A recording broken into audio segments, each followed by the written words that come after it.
Hey, let's talk low equity home sales. What I mean by low equity home sales, that's people that have purchased a home in the last 5 years that have to sell for whatever reason. And now they're in a situation where selling it traditionally may not be the best option for them because they may have to come out of pocket with money, which most people don't want to do that. So you're left with a couple of options. One of those options is a short sale where you sell it short of what you owe on the mortgage. And that is a process, probably the best process. Step two is a deed in lieu to foreclosure, where you literally give the deed back to the bank and they say, okay, we'll take it. Thank you for not tearing up our house, and we'll walk away. Number three is foreclosure. Not the best of the three options, but at the end of the day, that option is for if in fact you need a little time to get moved out of the house and you just don't communicate properly. You don't want to do that.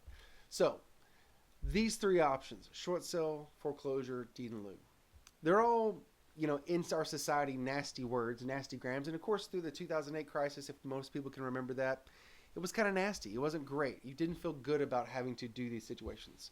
But I was doing real estate back then, and let me just say, I dealt with it quite a bit because our overall values just weren't there. It was a losing asset. Why would you continue to pay for something that was a losing asset? So I dealt with a lot of folks who did a strategic short sale. And now we're starting to see this more and more often. Now, with a short sale, as I was saying, the biggest and best part about that is you get some time to live in the house actually without paying your mortgage, which is kind of cool.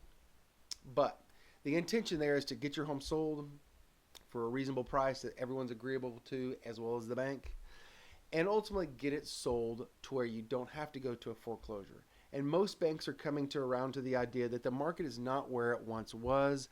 They're becoming more and more lenient on their valuations, and you're going to see more and more of that continue over the course of the next 6 to 12 months, I suspect.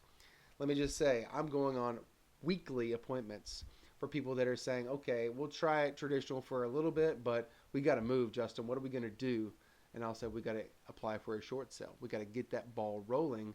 First step in that ball usually is just don't make a mortgage payment. See what happens. Make sure you have a hardship in place. Those are the kind of things that you have to consider. So this is going to be a shorter video, but the biggest thing I want to get across in this video is the fact that as a seller, as potential someone that has to do a short sale, foreclosure, or deed in lieu, the bank took a risk on you just as much as you took a risk on that house and the mortgage. So it's not ideal to do one of these three options, but don't look at yourself negatively in a negative light if in fact you got put in some of these situations that was